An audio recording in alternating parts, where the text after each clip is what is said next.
பிரச்சனைனா அங்க போய் நிக்கிறவங்க தான் வந்து உண்மையான தலைவன். அவங்க அடிச்சு மண்டை உடஞ்சி ஆஸ்பத்திரிக்கு போய் கையெல்லாம் போட்டு கட்டெல்லாம் போட்டு கட்டு பிரிக்கிறதுக்கு ஆறு இடிச்சான்னு கேட்க கூடாது.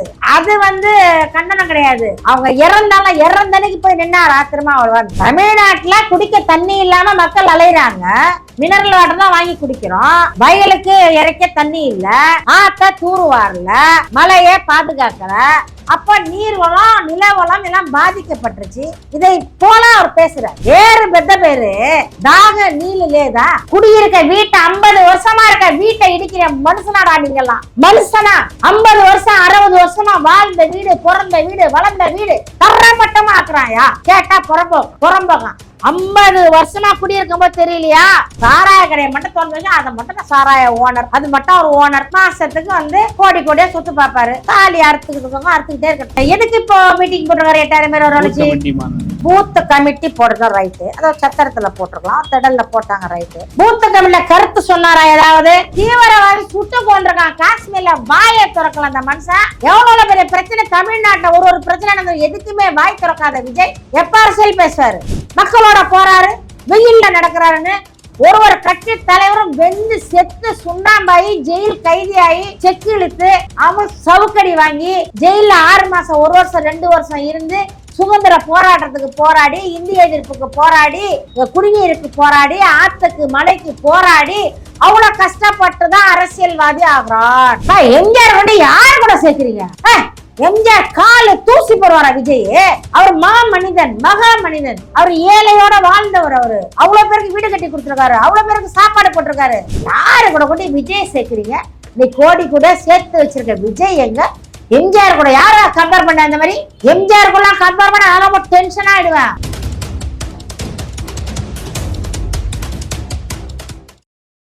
கலங்கரை நேயர்களுக்கு வணக்கம். அரசியல் பேசு நிகழ்ச்சிக்கு உங்களை வரவேற்பதில் மகிழ்ச்சி. நம்மோடு இணைந்திருக்கிறார் நாம் தமிழ் கட்சியிலிருந்து கொள்கை பரப்பு செயலாளர் வன்னை சுமதி அவர்கள். வணக்கமா? வணக்கம். நல்லா இருக்கீங்களா? நலமா இருக்குப்பா. திருமாவளவன் அவர்கள் வந்து காஷ்மீர்ல நடந்த அந்த சம்பவத்துக்கு அமித்ஷா அவர்கள் பதவி விலக வேண்டும் சொல்லியிருக்காரு. அது பெரும் விமர்சனமா மாறி இருக்கு. எப்படி பாக்குறீங்க அத? எந்த திருமாவளவன்? விசிகாவின் தலைவர். இவரு வந்து கண்டனம் தெரிவிக்க அவருக்கு வந்து ஒருத்தர் இல்ல. அவர் ஒன்னும் என்ன கண்டனம் தெரிவிக்கிறாரு? இவரு தீவிரவாதிகள் தாக்குதல் நடத்தியிருக்காங்க, அது பார்த்துக்குவாங்க. அவங்களுக்கு அந்த பொறுப்பும் கடமையும் அவங்களுக்கு இருக்கு. நம்மளுடைய மக்கள் இறந்திருக்காங்க, அது வருத்தத்துக்குரிய விஷயம்தான். அது வந்து நம்ம சந்தோஷப்படல. ஆனால் திருமாவளவனுக்கு என்ன இருக்கு? அமித்ஷாவை கண்டிக்கிற அளவுக்கு இவருக்கு என்ன இருக்கு? இங்க வந்து கள்ளசாராயம் குடிச்சு செத்தான 50 பேரு, அதுக்கு திருமாவளவன் என்ன கழட்டி கிழிச்சாரு? இவரு என்ன பண்ணாரு? திருமாவளவன் ஒரு கண்டனம் சொன்னாரா திமுகவுக்கு? திமுகவை தட்டி கேட்டாரா? இவரு திமுக கிட்ட காசை வாங்கிட்டு அவங்களுக்கு கைக்கூலியா இருக்காரு திருமாவளவன். கண்டன அறிக்கையெல்லாம் கொடுத்தாரு. ஒரு வாரம் கழிச்சு கண்டன அறிக்கையெல்லாம் கொடுத்தாரு. எதுக்கு? சும்மா ஒப்புக்கு 4-5 பேர் சொன்ன உடனே ஒப்புக்கு கொடுத்தாரு. கண்டனம்னா என்ன தம்பி? நிகழ்ச்சி நடந்தனா அங்க போய் நிக்கணும். அண்ணன் நின்னார்ல போய், சீமா அண்ணன் நின்னார்ல போய், பிரச்சனைனா அங்க போய் நிக்கிறவங்க தான் வந்து உண்மையான தலைவன். அவங்க அடிச்சு மண்டை உடஞ்சி ஆஸ்பத்திரிக்கு போய் கையெல்லாம் கட்டெல்லாம் போட்டு கட்டு பிரிக்கிறதுக்கு ஆறு இடிச்சான்னு கேட்க கூடாது. அது வந்து கண்டனம் கிடையாது. அவங்க இறந்தாலும் இறந்தனைக்கு போய் நின்னாரா திருமாவளவன்? நிக்க முடியாது. ஏன்னா அவர் கூட கூட்டணியில இருக்காரு. இவரு திமுகவின் கூட்டணியில திருமாவளவன் இருக்காரு. அவர் எப்படி தட்டி கேட்பாரு? ஆனா இன்னைக்கு மோடியை போய் தட்டி கேட்கிறாரு. அவர் சரியோ தவறோ தம்பி, நம்ம அதை கண்டிக்கிறோம்.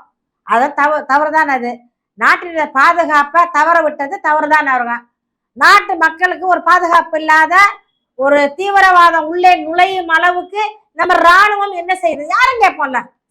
சரி, வீட்டுல நம்ம வாசல்ல 2 செக்யூரிட்டி வைக்கிறோம். நைட்ல ஒருத்தன் ஜன்னல் மேல வந்தா என்ன பண்றோம்? என்னடா பண்ற? 2 பேரும் வாட்ச்மேனா இருந்துட்டு தூங்குனியா? எங்க போன 2 பேரும்? எப்படி உனக்கு தெரியாம உள்ள வந்தான்னு கேட்போம்ல. அதே கேள்விதான். ராணுவத்தை கட்டமைச்சிருக்கீங்க, ராணுவத்தை கோடிக்கணக்கில் செலவு பண்றீங்க.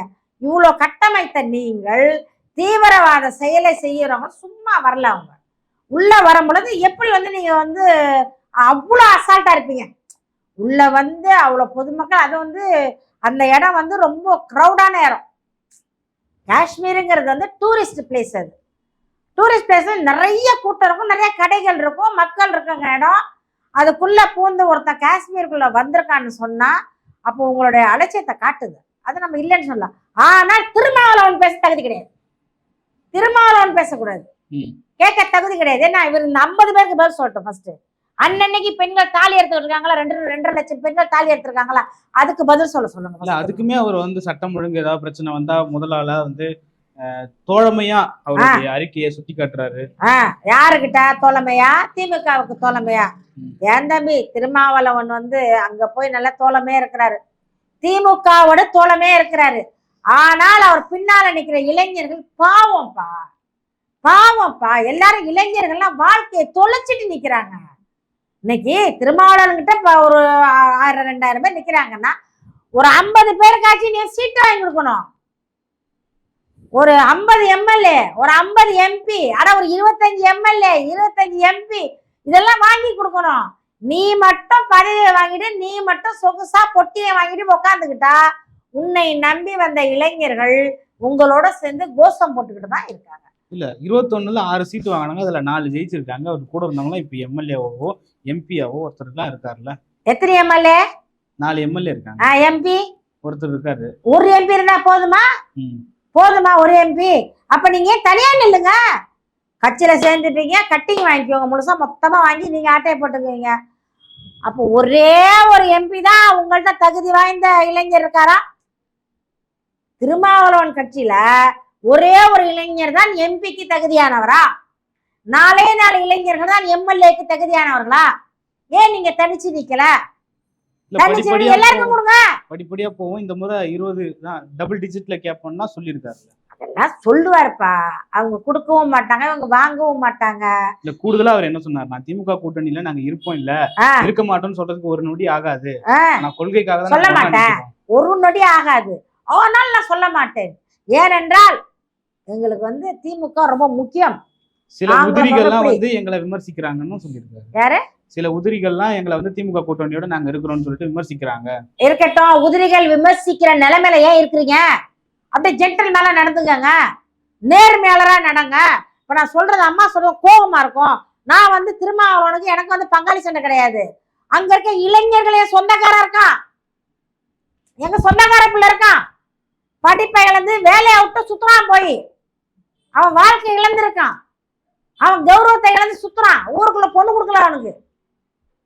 திட்டுறாங்க என்கிட்ட, என்னடி அவன் போய் அங்க நிக்கிறான், நின்னுகிட்ட கட்சின்னு சுத்துறான், அந்த ஆள் கூட போய் எப்ப பார்த்தாலும் அடிப்படி சண்டை, எங்க பார்த்தாலும் அடிக்க போறான், உடைக்க போறானுங்க, அவன் வாழ்க்கை வீணா போச்சுன்றாங்க. அதுதான் நாங்க சொல்றோம், நீங்க பண்ணுங்க, தாராளம் பண்ணுங்க. இளைஞர்களை வந்து நல் வழிபடுத்துங்க. எங்கேயாச்சும் அடையாள் வேணுமா, திருமாவளவன் நாட்கள் தான் போறாங்க. உண்மையா இல்லையா? தண்ணி அடிச்சுட்டு பேசுறாங்க, போன்ல எவ்வளோ தகவல் வருது, ஒருத்தர் அட்டாக் பண்ணிடுறாங்க, பேசிக்கிறாங்க. நாங்க பொய்யா சொல்லல, இதெல்லாம் வேணாம். உங்களை நம்பி வந்த இளைஞர்களை நல்லபடியா வழி நடத்துங்க. அதை பாருங்க, போயிட்டாரு ஒரு நேரா மோடிக்கு போயிட்டாரு, அவரை வந்து குற்றம் சொல்றதுக்கு. இவருக்கு ஆவலன்னா சொல்லுவாரு. புரியுது. நக்கீரன் பத்திரிகையில வந்து வந்திருக்கு, அதுல வந்து அமித்ஷா அவர்கள் சீமானை பார்த்து எப்படியாவது என்டிஏ உள்ள வந்துருங்க அப்படின்னு சொல்லிட்டு போடுற மாதிரி ஒரு செய்தியை வந்து போட்டிருக்காங்க. என்ன சொல்ல விரும்புது நக்கீரன் பத்திரிகை துறை? அவரு நக்கீரன் கோபால் தானே. கோபால் வந்து எப்பவுமே காமெடி பீஸ் தான். அவர் மீசை மட்டும் பெருசா இருக்கும், அவர் காமெடியா தான் இருப்பார். அவருக்கு எப்பவுமே வந்து யாரையாச்சும் உடனே உழைப்பார். அவருக்கு அதே வேலை தான். நக்கீரன் நல்ல பையன் தான். கோபால் வந்து நல்லவர் தான். இது ஏன்னா அவருடைய ஆசை, அது கோபாலுக்கு ஒரு ஆசை, கோபாலுக்கு ஒரு ஆசை, எப்படியாவது அண்ணனை வந்து மேல டெல்லி வரைக்கும் கொண்டு போயிடலான்ட்டு அந்த ஆசையில போட்டிருப்பாரு. வாழ்க, நல்லது தானே. நம்ம அண்ணன் போட்டு துணை பிரதமர் ஆக மாட்டாரா? இவர் என்ன சொல்லணும்னா ஸ்ட்ரெயிட்டா பிரதமர் தான், முதலமைச்சர் வேணான்னே, நீங்க நேரா பிரைம் மினிஸ்டர் ஆயிடுங்கன்னே சொல்லிட்டு நம்ம அண்ணனுக்கு வந்து சிக்னல் கொடுத்துருக்காரு. அது நல்லதுதான், பார்த்துக்குவோம், அது தப்பு இல்லையே, அவங்க பார்த்து. பிஜேபியோட அவங்க ஒத்துமையா இருக்கிறாங்கன்றத சுட்டி காட்டும் வகையில தான் நாங்க இதை போட்டு போன்ற மாதிரி பேசுறாங்க நிறைய பேர். அதை பேசுறவங்க எப்படின்னா பேசுவாங்க தம்பி, ஒன்னே ஒண்ணுதான், நாம் தமிழர் கட்சி எப்பொழுதுமே தனித்து தான் நிற்கும். எங்கள் வழி தனி வழி, எங்களுடைய கொள்கை தனி கொள்கை, எங்களுடைய பார்வை நேர்மையான பார்வை, எங்களுடைய பேச்சுக்களும் ஆற்றலும் வந்து உண்மை, உணர்ச்சியோடு இருப்போம். நாங்க உண்மையாக இருப்போம், உறுதியாக இருப்போம், மக்களுக்காக வாழ்வோம். நாங்க வந்து யார மாதிரி கட்டிங் வாங்க போறது இல்ல. 2 சீட்டு துண்டு சீட்டு 4 சீட்டுக்கு போய் கை கட்டி நிக்க மாட்டோம். ஏன் அண்ணன் போய் நிக்கிறாரு? நாங்க தான் தனிச்சு நிக்கிறோம். நாங்க வந்து எல்லா தொகுதியிலையும் எங்களுக்கு ஆள் போட்டுக்கிட்டு இருக்காரு அண்ணன். தமிழ்நாடு முழுக்க எங்க நாம் தமிழ் தனிச்சுதான் நிக்க போகுது. 234 தொகுதி, 117 பெண்கள், 117 ஆண்கள் கட்டாயமாக நிறுத்த வராங்கன்னா இப்பவே பாதி பேரை நிப்பாட்டிட்டாங்க. நாங்க எங்கிருந்து கூட்டணி போறோம்? நாங்க கூட்டணி யாரும் காலையும் உழுவ வேண்டியது இல்ல, யாருக்கும் கை கட்ட வேண்டிய அவசியமும் இல்ல. நாங்க அண்ணன் ஒரே ஆள் தன்னிச்சு தமிழ்நாடை 26ல வெற்றி பெறுவோம். அத அவங்களுக்கு ஏதோ ஒரு பொறாமையோ, அவருக்கு எதுக்கு போட்டாங்க, நல்ல எண்ணத்துல போட்டாங்களா கெட்ட எண்ணத்துல போட்டாங்களா தெரியாது. ஆனால் நாங்கள் தனிச்சுதான் நிக்க போறோம் கோபால். புரியுதுமா? பிராமணர்களுக்கு 5 சீட்டு தரதா சீமான் அவர்கள் சொல்லியிருக்காருன்னு பல ஊடகங்கள்ல செய்தியா வருது. இதுதான் சீமான் அவர்களோட தனித்த கொள்கைன்னு நினைக்கிறீங்களா? பிராமணர்களுக்கு இது வரைக்கும் தமிழ்நாட்டுல எந்த அரசியல் கட்சியுமே துணிஞ்சு இடம் கொடுத்தது இல்லை. பிராமணர்களுக்கு இடம் கொடுப்பது ஆரியர்களை உள்ள அனுமதிக்கிறதுன்னு சொல்லிட்டு பேசுவாங்க. இதுதான் தனித்த கொள்கையா? அதாவது பிராமணர்கள் ஆரியர்னு ஏன் நம்ம சொல்லணும்? சொல்லக்கூடாது. இருப்பாங்க ஆரியர்கள் 1-2 பேர் இருப்பாங்க. இப்ப நம்ம சத்திரியர்லயும் நிறைய பேர் மோசமானவங்க இருக்காங்க, நல்லவங்களும் இருக்காங்க. இப்போ ஏன் அண்ணன் சொல்லியிருக்காருன்னா, ஒரு நேரத்துல பிராமணர்கள் அரசியல் பேச மாட்டாங்க. அறிவாளிகள் பிராமணர்கள் படிச்சவங்க, அவங்க நல்ல அறிவாளிகள். நீங்க பாத்தீங்கன்னா பிராமணர்கள் நிறைய பேர் ஆசிரியராக தான் இருப்பாங்க, இல்லைன்னா பேங்க்ல வேலை செய்வாங்க, இல்ல கணக்கு பிள்ளையா இருப்பாங்க. இந்த மாதிரி வேலைகள் தான் செய்வாங்க. அவங்க ரொம்ப அதிகமா பேசவே மாட்டாங்க. ஆனால் நம்ம நாட்டு நடப்பு சரியில்லை, நம்ம நாடு நாசமா போச்சு, ஆளுகின்ற ஆட்சியாளருக்கு சரியில்லை.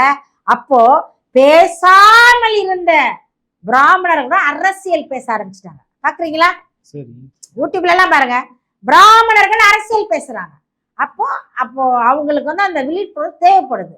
அப்போ ஒரு அமைதியாக இருந்த சொல்றமே ஒரு சொல்லுவாங்க, பிராமணர்கள் அம்மாஞ்சி சொல்லுவாங்க. அம்மாஞ்சின்னு சொன்னா தவறான வார்த்தை கிடையாது. அமைதியா இருக்கிறது, அமைதியா உட்கார்ந்து இருக்கிறது.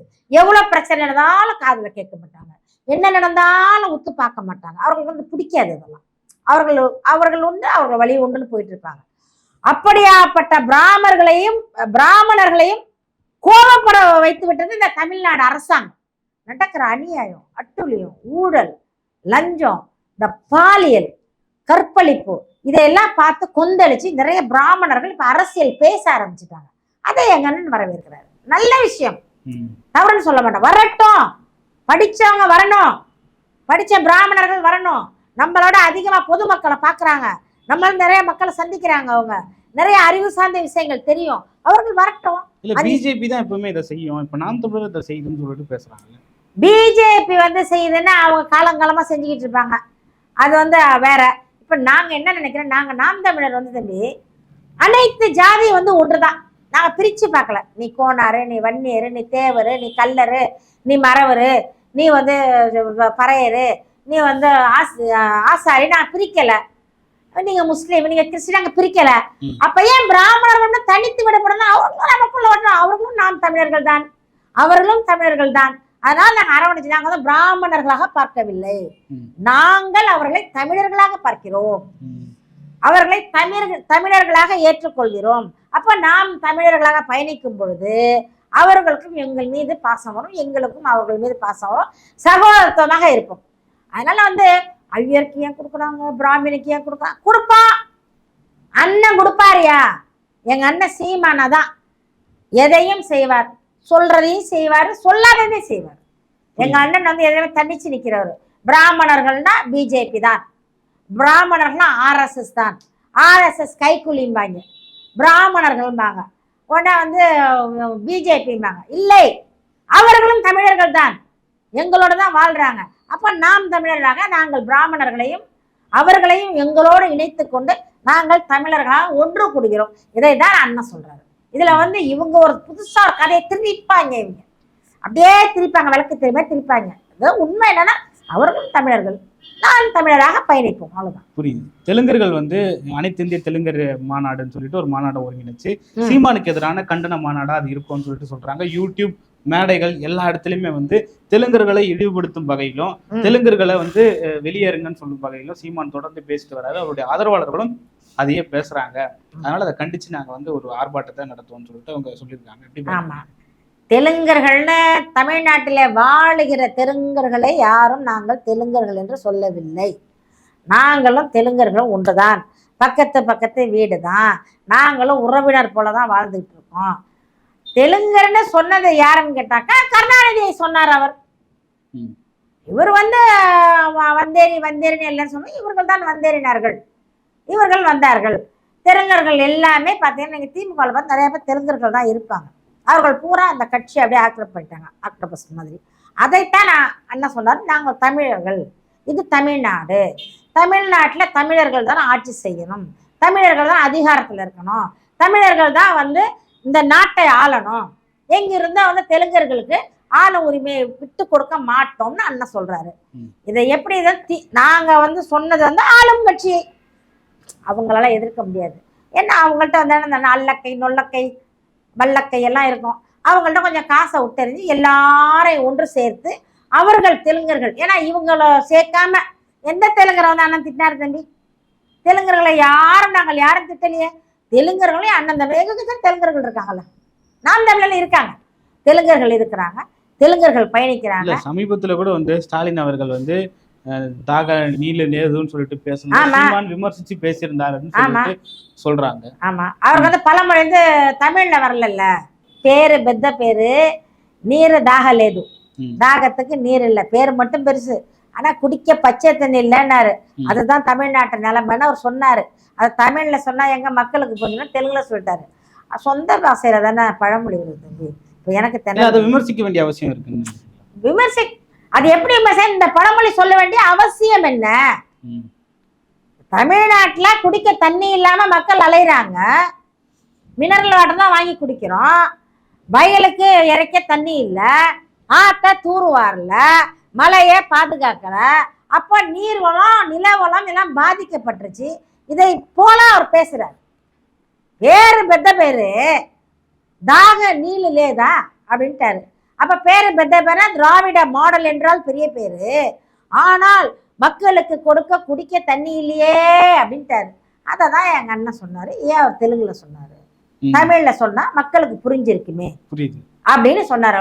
அவர்களை தெலுங்கர்கள் தமிழர்கள் நாங்க வந்து யாரையுமே வந்து பிரிச்சு பார்க்க, நாங்க எங்கள்கிட்ட பாருங்களா, கிறிஸ்தவர்கள் இருக்காங்க, இஸ்லாமியர் இருக்கிறாங்க, எல்லா இனத்தவரும் இருக்கிறாங்க, தெலுங்கர்கள் இருக்கிறாங்க, எங்கள்கிட்ட கன்னடர்கள் இருக்கிறாங்க, மலையாளிஸ் இருக்கிறாங்க, நாம் தமிழ்ல அத்தனை கட்சி இருக்கு. நாங்க யாரையும் பிரிச்சு நாம் தமிழர்களாக பயணிக்கிறோம், அவ்வளவுதான்.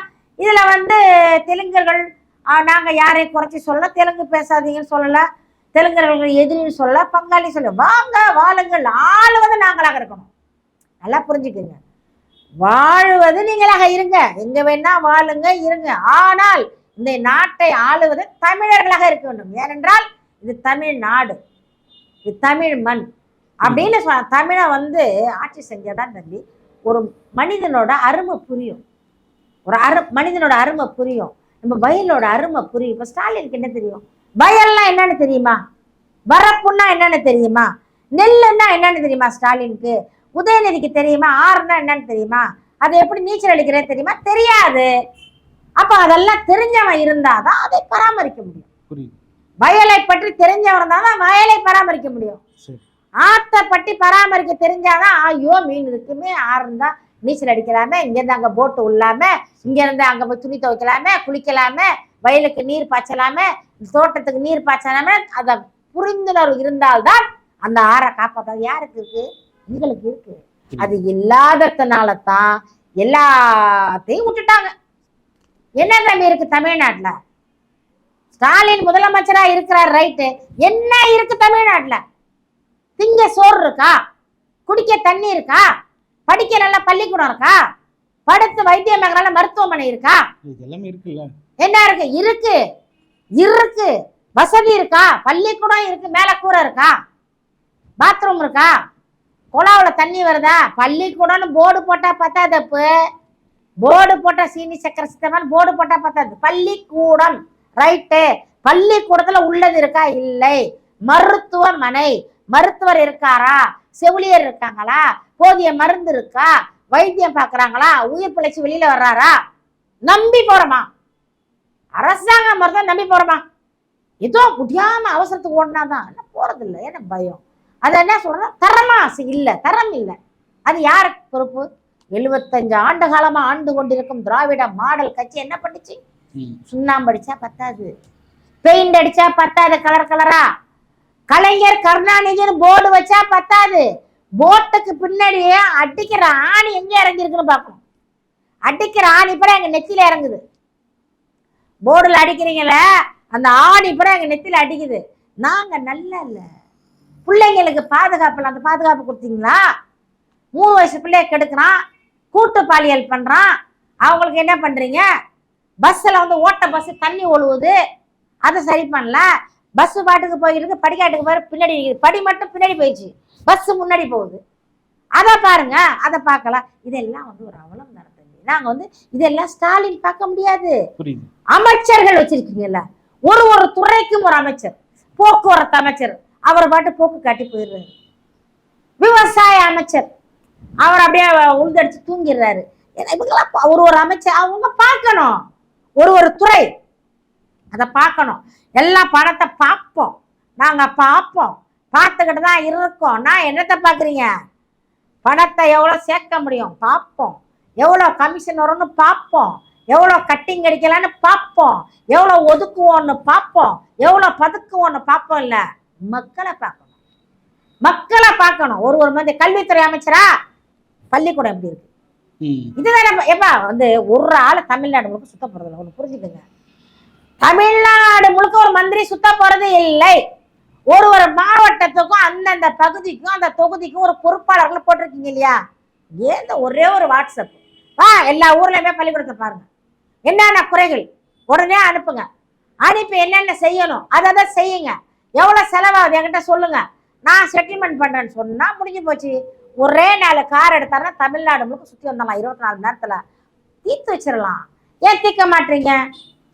ஆறா தூர் வரலையா? என்னென்ன ஆறு தூர் வரல அந்தந்த மாவட்டத்தில் கலெக்டர் சொல்லுங்க, சொல்லட்டும் எந்தெந்த மாவட்டம் தூர் வரல வர சொல்லுங்க. பகுதிக்கு தலைவர், தொகுதிக்கு தலைவர், சந்து கவுன்சிலர், பொந்து கவுன்சிலர், வட்ட கவுன்சிலர், வார்டு கவுன்சிலர், மாநில கவுன்சிலர், மாவட்ட கவுன்சிலர், எல்லா கவுன்சிலரும் வச்சிருக்கீங்கல்ல. என்ன பண்றாங்க இவங்கெல்லாம்? பதவியை மட்டும் கொடுத்துட்டு சம்பளத்தை கொடுத்துறது, யாரையும் பேச விடுறது இல்லை. நீங்களே பேசுவீங்க, நீங்க காட்டு நீட்டு எடுத்தா கையெழுத்த போட்டு அவங்க போயிடணும். இதுதானே ஆட்சி பண்றீங்க, இதுதான் முறை தவறுங்கிறோம் நான். புரியுது. அண்ணன் சீமான் சொல்றது உங்கள் அரசியல் அமைப்பு தவறு, நீங்கள் நடத்தும் அரசியல் தவறானது, நிறைய இடத்த அழியில பெற வச்சு அழிக்கணும், ஆக்கப்பூர்வமா இல்லை. இதுதான் நான் சொன்னது. விளக்கம் புரியுதா உங்களுக்கு? எதை வேணா செய்யலாம் தம்பி. விமான நிலையத்தை விவசாயம் அழிக்கணுமா? அங்க சொல்லுவாங்க மோடி, எனக்கு வந்து ஒரு 3000 ஏக்கர் நிலம் வேணும். ரைட்டு, அப்பா ஒரு 3000 ஏக்கர் நிலம் வேணுமாப்பா, அசனை பாத்துறேன், அந்த ஊரை அழிச்சு போடலான்னு. அது இல்லப்பா அரசியல். 3000 ஏக்கரை கேட்கும்போது சொல்லணும், 3000 ஏக்கர் எங்க இருக்கு? கடலுக்குள்ள போய் பிடிச்சிக்கோ, நாட்டுல இல்ல, இந்த தமிழ்நாட்டுல தரமாட்டோன்னு சொல்லணும். அவன் தான் ஆண்மகன். 3000 ஏக்கரா? டெல்லி கேட்டார், ஐயா வாங்க 3000மா? ஓகேயா, பாருப்பா 5000 ஏக்கரா? பாருப்பா ஏர்போர்ட்டை இடிச்சு வேறாட்டு பாருப்பா கோயிலை இடி, ஓகே ஓகே. அப்படி சொல்லக்கூடாது. அதனால என்ன மக்கள் எவ்வளவு கஷ்டப்படுறாங்க தம்பி. கோயிலை இடிக்கிறீங்க, குடியிருக்க வீட்டை 50 வருஷமா இருக்க வீட்டை இடிக்கிற மனுஷனாடா நீங்கெல்லாம்? மனுஷனா? 50 வருஷம் 60 வருஷமா வாழ்ந்த வீடு, பிறந்த வீடு, வளர்ந்த வீடு தரமட்டமா ஆக்குறாயா? கேட்டா புறம்போக்கம். 50 வருஷமா குடியிருக்கும் போது தெரியலையா? அப்ப அந்த மக்களோட வயிறு எவ்வளவு இதெல்லாம் தவறான அரசியல், தவறான முன்னுதாரணம். புறம்போக்கு இடம் இடிக்கிறது, கோயில் இடம் இடிக்கிறீங்க, கடையை இடிக்கிறீங்க, பில்டிங்கை இடிக்கிறீங்க, என்ன இதெல்லாம் வந்து தவறு. இதெல்லாம் நாம் தமிழர் கட்சி அரசியல் ஆட்சிக்கு வந்தால் இதெல்லாம் நடக்காது. இத என்ன புறம்போக்குனால தான் என்ன புடுங்க போற? நீ கூட அவங்கள்ட்ட பட்டா போட்டு, புறம்போக்கு கடையா கூட அவங்கள்ட்ட பட்டாவை போட்டு கொடுத்தீங்க, மக்கள் நல்லா இருப்பாங்களா தம்பி? சரி, அந்த பிள்ளைங்க வாழும், அது ஒரு சம்பாதிக்கும், ஒரு வேலைக்கு போவோம். எல்லாம் அழைச்சிடணும். சாராய கடையை மட்டும் திறந்து வச்சா அதை மட்டும் தான் சாராய ஓனர், அது மட்டும் ஒரு ஓனர். மாசத்துக்கு வந்து கோடியா சொத்து பார்ப்பாரு. தாலி அறுத்துக்கிட்டு இருக்கவங்க அறுத்துக்கிட்டே இருக்கட்டும், புருஷங்களாம் குடிக்கிறவங்க குடிச்சிக்கிட்டே இருக்கட்டும். எனக்கு கல்லாவை நான் கட்டிக்கிட்டே இருக்கேன், நான் பணத்தை எண்ணிக்கிட்டே இருப்பேன். நீ அறுக்கிற தாலியை மட்டும் என்னன்னு சொல்லி ஆட்சி பண்ணது ஆட்சியா? இதை தான் மாறணும். இப்போ நாம் தமிழர் ஆட்சிக்கு வந்தால் இதெல்லாம் மாறும். விஜய் அவர்கள் வந்து இன்னைக்கு கோவையில பூத் கமிட்டி மாநாடு நடத்துறதுக்காக தனி விமானம் மூலியமா போயிருக்காரு. பயங்கர வரவேற்புலாம் வந்திருக்கு. அந்த வரவேற்பை எப்படி பாக்குறீங்க? விஜய் அவரோட அந்த பூத் கமிட்டி மாநாட்டுல கிட்டத்தட்ட 8000க்கும் மேற்பட்ட நிர்வாகிகள் கலந்துட்டு இருக்காங்க. தொண்டர்கள், ரசிகர்கள், நிர்வாகிகள், அந்த ஊர் மக்கள் எல்லாம் வந்திருப்பாங்க. விஜய் ரசிகர் விஜய் இப்ப நானே வந்து விஜய் வந்தா நானே ஓடுவேன்னு வச்சுக்கோங்க. நான் ஓடுறத விடுங்க, நான் ஓடுவேன். புடவை தூக்கி பிடிச்சி விஜய்ட்டு ஓடுவேன். எனக்கு பிடிக்கும் விஜய் எது பிள்ளை மாதிரி. என் பசங்க ஓடும், எங்க அண்ணன் அப்படி சொல்லிட்டு அந்த மாதிரி போனால் எல்லாரும் ஓட்டராயிட முடியாது. இவர் வந்து எதுக்கு இப்போ மீட்டிங் போட்டிருக்காரு? 8000 பேர் ஒரு பூத் கமிட்டி போடுறதும் ரைட்டு. அதாவது சத்திரத்தில் போட்டிருக்கலாம், திடல்ல போட்டாங்க ரைட்டு. பூத் கமிட்டியில கருத்து சொன்னாரா ஏதாவது? ஹாய் ப்ரோ, ஹாய் ப்ரோ அப்படின்னு இருப்பாரு தானே. என்ன சொன்னாரு? என்ன உங்களை கேட்கிறேன் நான். பெரிதும் எதிர்பார்க்கப்பட்டது. ஆனா ஒரு 2 நிமிடம் பேசியிருப்பாரு. 2 நிமிடம் அதான் பேசியிருப்பாரு. ஹாய் ப்ரோ, அதான் பாத்துக்கலாம், நம்ம ஆட்சிதான், 26ல முதலமைச்சர் நான் தான் அப்படின்னு இருப்பாரு.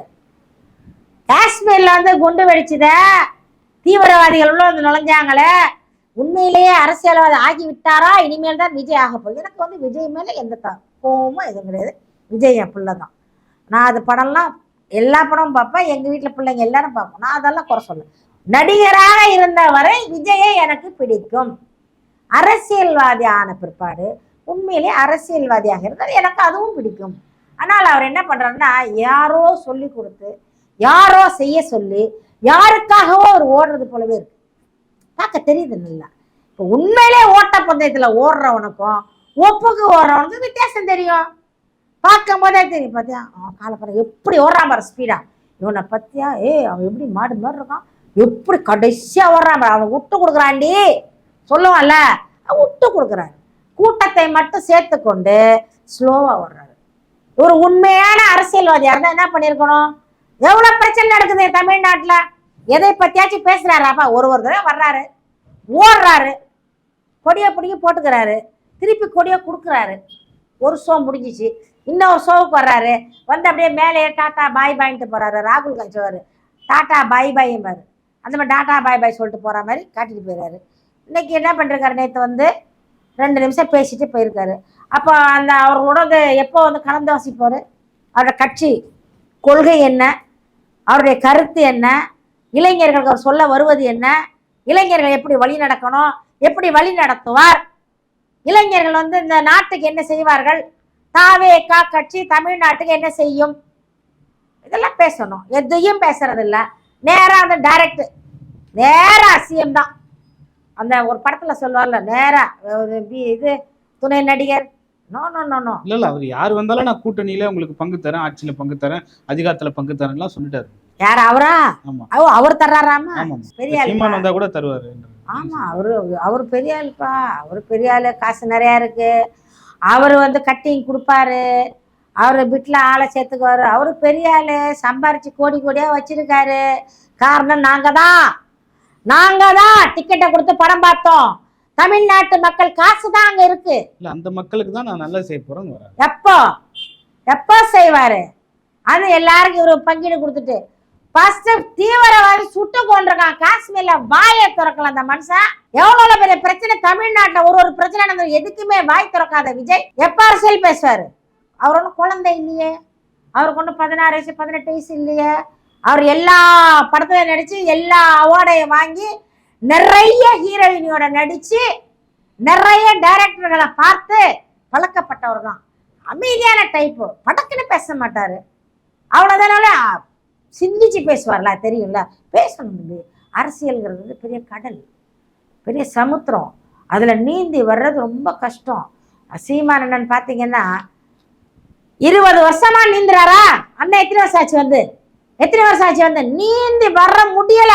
இல்ல அதையே கூட அவரோட மாநாட்டுல அவர் பேசியிருந்தாரு. பலரும் இங்க சொல்றாங்க அரசியல்ன்றது ஒரு சமுத்திரம், அதுல நிறைய முதலைகள்லாம் இருக்கும், தாண்டி வரணும் தம்பி. ஆமா, அதெல்லாம் நான் தாண்டி வந்துருவது எனக்கு தெரியும் சொல்றாரு. அதான் கிழிச்சாரு. படத்துல தாண்டி வந்திருப்பாரு.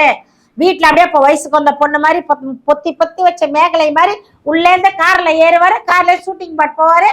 ஷூட்டிங் முடிஞ்சோன்னா அப்படியே கார்ல ஏறி வீட்டுக்கு வந்துருவாரு. இன்னைக்கு கோவையில கொளுத்தும் வெயில்ல ரோட்ல நடந்து போனார்ல, ரசிகர்களோட தொண்டர்களோட ரோட்ல முழுக்க போனார்ல. ஐயா, அரசியல்வாதி ஆயிட்டீங்க, இதெல்லாம் செஞ்சுதான் ஆகணும், நடந்துதான் ஆகணும், அப்படி ஓடிதான் ஆகணும். அது பிரச்சனை இல்லை. எதற்காக அரசியலுக்கு வந்தீர்கள்? ஏன் நீங்க சொல்லுங்க, மெதுவா சொல்லுங்க, ஒன்றும் இது இல்லை. ஆனால் இன்னைக்கு நடந்த நிகழ்ச்சியை பத்தி பேசணுமா? 2 நிமிஷம் பேசுனீங்கல்ல, கண்டிக்கிறோம். யாரை கண்டிக்கிறீங்க? யாருக்கு நீங்க வார்னிங் தரீங்க? சொல்லணும்ல. வந்தீங்க, வெயில்ல வாங்க போங்க அமைங்க. ஆனா 26ல முதலமைச்சர் சொல்றாரு பார்த்தீங்களா, அது கேட்க முடியல. அது ரொம்ப கேட்க முடியல. அதெல்லாம் கொஞ்சம் பார்த்துக்கணும். அவர்கிட்ட ஏதோ கருத்து என்ன வரல தம்பி. இப்போ எவ்வளவு நாளாச்சு? 1 வருஷம் அவளி ஆரம்பிச்ச கட்சி எவ்வளவு நாளாச்சு? ஓராண்டுக்கு மேல ஆயிடுச்சு. ஓராண்டுக்கு மேல இன்னும் 2 நிமிஷம் தானே பேசுறாரு. ஓராண்டுக்கு மேல இன்னும் வெயில்ல தானே நடக்கிறாரு. நீங்க பெருமையா சொல்றீங்க மக்களோட போறாரு, வெயில்ல நடக்கிறாருன்னு. ஒரு கட்சி தலைவரும் வெந்து செத்து சுண்ணாம்பாயி ஜெயில் கைதியாகி அவன் செக்கு இழுத்து அவன் சவுக்கடி வாங்கி ஜெயில 6 மாசம் 1 வருஷம் 2 வருஷம் இருந்து சுதந்திர போராட்டத்துக்கு போராடி, இந்திய எதிர்ப்புக்கு போராடி, குடிநீருக்கு போராடி, ஆத்துக்கு மலைக்கு போராடி அவ்வளவு கஷ்டப்பட்டு தான் அரசியல்வாதி ஆகிறான். நீங்க ஒரு 20 வருஷம் படத்துல நடிச்சுட்டு உடனே முதலமைச்சர் ஆயிட முடியுமா? அது அல்லப்பா. இல்ல எம்ஜிஆர் ஆனாரு, நான் ஆக மாட்டேன்னு கேக்குறாரு. எம்ஜிஆர் யார் கூட சேர்க்கிறீங்க? எம்ஜிஆர் காலு தூசி போடுவாரா விஜய்? அவர் மனிதன், மகா மனிதன். அவர் ஏழையோட வாழ்ந்தவர், அவரு ஏழைகளோட இருந்தவர். மீனவர் கடை இடத்துக்கு போனா மீனவர் ஆயிடுவாரு. அவ்வளவு பேருக்கு வீடு கட்டி கொடுத்துருக்காரு, அவ்வளவு பேருக்கு சாப்பாடு போட்டிருக்காரு. பூந்தமல்லியில போய் அவர் வீட்டு வாசல் இருந்தா நிக்கிறவங்க அப்படி பர்ச திறந்து அப்பவே 100 ரூபா கொடுப்பாங்க. 72லயே எங்க தெருலாம் போவாங்க. பிள்ளைங்களுக்கு பிறந்த நாளா கூட்டு போயிடுவாங்க. அப்பெல்லாம் எம்ஜிஆர் நடந்து போவாங்க. வண்ணாரப்பேட்டையில இருந்து நடந்து போன 100 ரூபா அப்படி எடுத்து கொடுப்பாராம். அப்படியே கார்ல வரும்போது யார் இப்படி கும்பிட்டாலும் அங்கேயே கார் நிப்பாட்டி இறங்கிடுவாங்க. கீழே இறங்கி 500 ரூபா கொடுப்பாரு, 100 ரூபா கொடுப்பாரு. போனவங்களுக்கெல்லாம் இன்னைக்கு பூந்தமல்லில சாப்பாடு இருக்கு. 24 நாள் நான் ஸ்டாப்பா ஓடிக்கிட்டே இருக்கும் சாப்பாடு. எந்த தலைவர் போட்டிருக்கான்? கருணாநிதி கூட செய்யவில்லை. எம்ஜிஆர் தான் இன்னைக்கு வரைக்கும் உணவு தட்டுப்பாடலாமா. வந்தோட முதல்ல கேட்கிற சாப்பிட்டீங்களா, சாப்பிட்டுட்டு வாங்க. எம்ஜிஆர் அவர் கூட போய் யாரை சேர்க்கிறீங்க? அவர் படத்துல மட்டும் பிரபு கிடையாது, உண்மையிலே பிரபு தான் அவர். எம்ஜிஆர் உண்மையில ரொம்ப ஆக சிறந்த மனிதர் தம்பி. ரொம்ப நல்ல உள்ளம் படைத்தவர், நம்ம வெள்ளை உள்ளம் படைத்தவர். அவர் கொடை பெரியது ரொம்ப. அவர் யாருக்கும் துரோகம் பண்ணியது கிடையாது. தப்பு செஞ்ச தண்டிப்பார், தவறு செய்தால் உடனே கேட்பாரு. ஆனா யார்கிட்டையும் கொள்ளையடிக்கல, யார் காசை திருடல, யார் சொத்தை பதுக்கி வச்சு 2-3 பொண்டாட்டி எழுதி வைக்கல. சாகும் பொழுது கூட சத்யா ஸ்டுடியோ எழுதி வச்சுட்டு போனார். ஏழை பிள்ளைகளுக்கு சொத்து வேண்டாம், என் மனைவி உயிரோடு இருக்கும் வரை இப்போ இந்த பூந்தமல்லியில வாழட்டும்.